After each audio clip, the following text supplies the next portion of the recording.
गोवा की रात, चमक, शोर, संगीत, रोशनी, सब कुछ बिल्कुल सामान्य चल रहा था। लोग नृत्य कर रहे थे, डीजे पूरी आवाज में बज रहा था। किसी को अंदाजा भी नहीं था कि कुछ ही मिनटों बाद एक ऐसी चीज होने वाली है जो गोवा की नाइट लाइफ का चेहरा बदल देगी। एक नाइट क्लब के अंदर एकदम से ऐसी कशमकश मची कि लोगों को समझ ही नहीं आया कि भागें किधर और रुककर कौन सा फैसला करें। दोस्त, गोवा की नाइट लाइफ भारत की सबसे प्रसिद्ध नाइट लाइफ मानी जाती है। पर्यटक, स्थानीय लोग, डीजे नाइट्स, बार काउंटर, लाइव शो, सब कुछ सामान्य प्रवाह में होता है। लेकिन इस बार एक धमाके ने सबका माहौल पल भर में बदल दिया। सबसे पहले एक पतली सी धुएं की लकीर उठी, फिर एक चिंगारी जैसी आवाज और उसके तुरंत बाद एक जबरदस्त धमाका। धमाका इतना तेज था कि क्लब की शीशे की दीवारें हिल गईं, लाइट्स टिमटिमाने लगीं, स्पीकर सिस्टम तुरंत बंद हो गया और पूरा हॉल धुएं से भर गया। लोग चिल्लाते हुए भाग रहे थे। कोई अपना फोन खोज रहा था, कोई दोस्त को पुकार रहा था, कोई गिर रहा था, कोई किसी को उठा रहा था। घबराहट का स्तर इतना ज्यादा था कि क्लब के निकास द्वारों पर लोगों का दबाव बढ़ गया। कुछ लोग दरवाजों पर गिर पड़े। बाहर सुरक्षा गार्ड भी एकदम सदमे में थे। उन्होंने तुरंत सबको निकालना शुरू किया, लेकिन धुएं की वजह से उन्हें कुछ दिख नहीं रहा था। इसी बीच दोस्त, एक चीज सबसे ज्यादा चौंकाने वाली थी। धमाके वाले क्षेत्र के पास कुछ अजीब सा मटेरियल मिला। कुछ लोगों ने बताया कि उन्होंने धमाके से पहले एक जलने की गंध या असामान्य बीप जैसी आवाज सुनी, लेकिन फिर भी कोई पुष्टि नहीं कर पा रहा था कि ये दुर्घटना थी या कुछ और। पुलिस जब साइट पर पहुंची तो सबसे पहले पूरे क्लब को सील कर दिया गया। बाहर मीडिया वाले एकदम भीड़ लगाकर खड़े थे। सब एक ही सवाल पूछ रहे थे, धमाके का असली कारण क्या है? पुलिस ने सिर्फ इतना कहा कि जांच चल रही है और कोई जानकारी प्रकट नहीं की जा सकती। दोस्त, गोवा के नाइट क्लब्स में आमतौर पर सिलेंडर, बिजली की वायरिंग, पार्टी इफेक्ट्स का भारी उपयोग होता है, लेकिन यहाँ पर जो नजारा मिला वह सामान्य नहीं था। फोरेंसिक टीम ने अंदर जाकर जब जांच शुरू की तब उन्हें एक विशेष कोने में हाई प्रेशर इग्निशन मार्क मिला।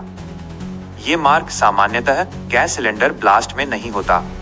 ये सिर्फ तब होता है जब या तो किसी बाहरी इग्निशन स्रोत का उपयोग हुआ हो या कोई रासायनिक ट्रिगर। सोशल मीडिया पर लोग एकदम विभाजित हो गए।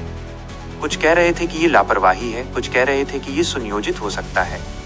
एक चश्मदीद ने मीडिया को बताया कि उन्हें धमाके से पहले एक व्यक्ति संदिग्ध व्यवहार में क्लब के तकनीकी कमरे के पास दिखा था, लेकिन अभी तक वो व्यक्ति कौन है, कोई पुष्टि नहीं। सीसीटीवी फुटेज फोरेंसिक टीम ने जब्त कर लिया है और उनमें से कुछ कैमरे धमाके के समय खराब हो गए थे, जो खुद एक बड़ा रेड फ्लैग है।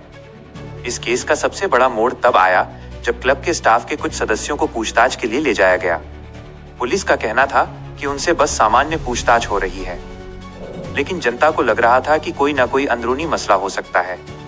गोवा की नाइट लाइफ में कभी कभी अवैध गतिविधियां भी होती हैं, जैसे क्षमता से अधिक भीड़, अवैध पटाखे या सुरक्षा नियमों का उल्लंघन होना।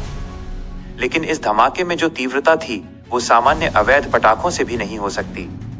दोस्त, वीडियो को स्किप मत करना, क्योंकि अब मैं वो हिस्सा बता रहा हूँ जहाँ से कहानी और ज्यादा मोड़ लेने लगती है। फोरेंसिक टीम ने धमाके वाली जगह के पास एक धातु का टुकड़ा, ऑफ मेटल शॉर्ट, ढूंढा। उस धातु के टुकड़े की बनावट सामान्य किचन सिलेंडर से मेल नहीं खा रही थी। विशेषज्ञों का कहना था कि या तो कोई कस्टमाइज्ड प्रेशर कंटेनर उपयोग हुआ है या फिर कोई औद्योगिक ग्रेड इग्निशन मटेरियल।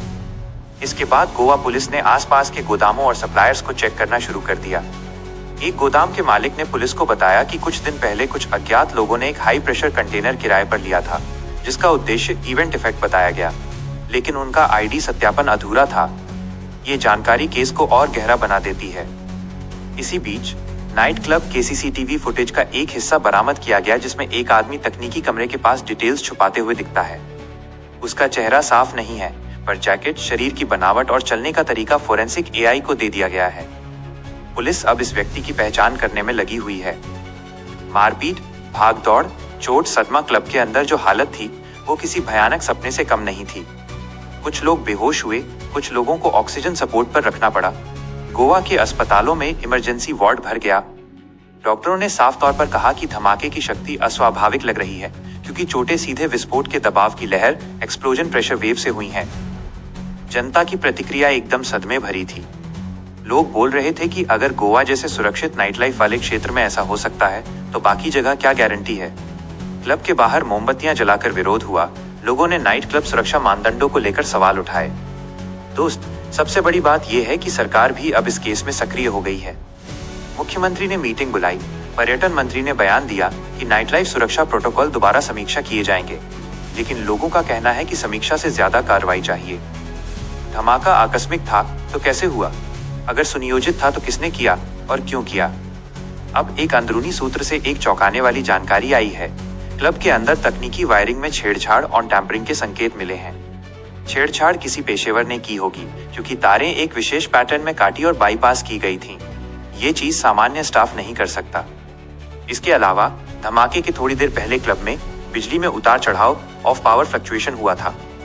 बिजली का उतार चढ़ाव आमतौर पर डीजे सिस्टम पर लोड की वजह से होता है, लेकिन यहाँ उतार चढ़ाव का समय संदिग्ध लग रहा है। फोरेंसिक विशेषज्ञ कह रहे हैं कि पावर फ्लक्चुएशंस धमाके के ट्रिगर के परीक्षण संकेत ऑफ टेस्टिंग सिग्नल्स हो सकते हैं। दोस्त, सारी स्थिति इतनी भ्रामक है कि एक तरफ दुर्घटना का एंगल और एक तरफ तोड़फोड़ ऑफ सबोटेज माल का एंगल दोनों मजबूत लग रहे हैं। लेकिन लोगों को सबसे ज्यादा सस्पेंस इस बात का है कि फोरेंसिक रिपोर्ट की अंतिम निष्कर्ष ऑफ फाइनल फाइंडिंग्स मॉल क्या होंगी। पुलिस का कहना है कि 24 घंटे के अंदर एक बड़ा अपडेट आ सकता है, और अगर पुष्टि हो जाती है कि धमाका जानबूझकर किया गया है तो ये केस गोवा के इतिहास का सबसे बड़ा लक्षित नाइट लाइफ हमला बन सकता है। पर्यटक जो उस नाइट क्लब में थे, उनका कहना है कि धमाके से पहले उन्होंने कुछ लाइट्स टिमटिमाती देखी और डीजे को भी तकनीकी समस्या के बारे में कुछ संकेत देता हुआ देखा, लेकिन सबको लगा कि ये सामान्य क्लब का मसला होगा। किसी को अंदाजा तक नहीं था कि सेकंड्स में पूरा सीन पलट जाएगा। दोस्त, अगर धमाका सुनियोजित था तो ये किसी एक आदमी का काम नहीं हो सकता। इसमें योजना, समय, निगरानी सब कुछ शामिल होगा। यह कोई यादृच्छिक कार्य ऑफ रैंडम एक्ट नहीं लगता। अगर आकस्मिक था तो भी क्लब की सुरक्षा प्रोटोकॉल की पोल खुल गई है। अब आखिर में मैं वो हिस्सा बताने जा रहा हूँ जिसका इंतजार सब कर रहे हैं। फोरेंसिक टीम ने धमाके वाले क्षेत्र से एक सूक्ष्म कण नमूना माइक्रो पार्टिकल सैंपल जमा किया है। उसकी बनावट सामान्य दहन कणों ऑफ कंबशन पार्टिकल से मेल नहीं खा रही। ये कण औद्योगिक थर्मल कंपाउंड जैसा दिख रहा है, जो सामान्यतः नाइट क्लब्स में उपयोग ही नहीं होता। इसका मतलब या तो कोई बाहर से मटेरियल अंदर लाया गया या कोई अंदरूनी व्यक्ति ने उस मटेरियल का एक्सेस दिया। अब केस एकदम मोड़ पे आ चुका है। पुलिस का कहना है कि अगर अंतिम रिपोर्ट ने बाहरी ट्रिगर की पुष्टि कर दी तो इस धमाके के पीछे किसी संगठित समूह का भी शामिल होना हो सकता है। दोस्त, गोवा नाइट क्लब ब्लास्ट की असली सच्चाई अब बहुत करीब है। बस कुछ कदम और सच सामने आ जाएगा, और मैं तुम्हें सबसे पहले यहाँ पर ही अपडेट दूंगा।